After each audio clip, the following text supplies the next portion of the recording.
When I was 9 years old, I went off to summer camp for the first time, and my mother packed me a suitcase full of books, which to me seemed like a perfectly natural thing to do, because in my family, reading was the primary group activity. And this might sound antisocial to you, but for us, it was really just a different way of being social.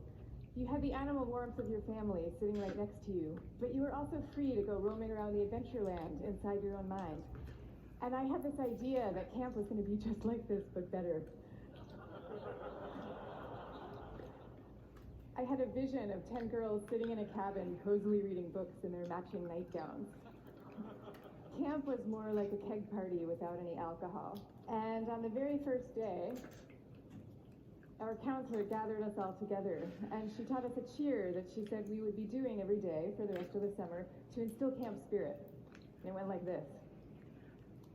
R-O-W-D-I-E, that's the way we spell rowdy, rowdy, rowdy, let's get rowdy. Yeah.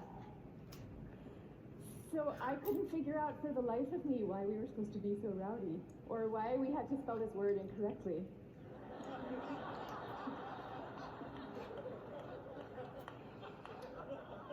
But I recited the cheer along with everybody else. I did my best. And I just waited for the time that I could go off and read my books. But the first time that I took my book out of my suitcase, the coolest girl in the bunk came up to me and she asked me, why are you being so mellow? Mellow, of course, being the exact opposite of R-O-W-D-I-E.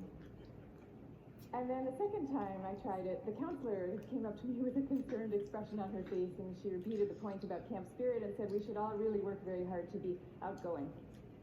And so I put my books away back in their suitcase, and I put them under my bed, and there they stayed for the rest of the summer. And I felt kind of guilty about this.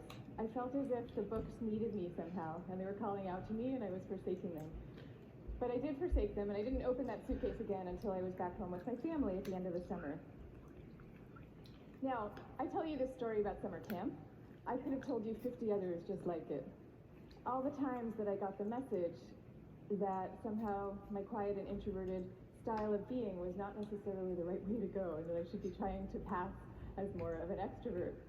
And I always sensed deep down that this was wrong, and that introverts were pretty excellent just as they were. But for years I denied this intuition, and so I became a Wall Street lawyer, of all things, instead of the writer that I had always longed to be, partly because I needed to prove to myself that I could be bold and assertive too. And I was always going off to crowded bars when I really would have preferred to just have a nice dinner with friends. And I made these self-negating choices so reflexively that I wasn't even aware that I was making them. Now, this is what many introverts do, and it's our loss for sure, but it is also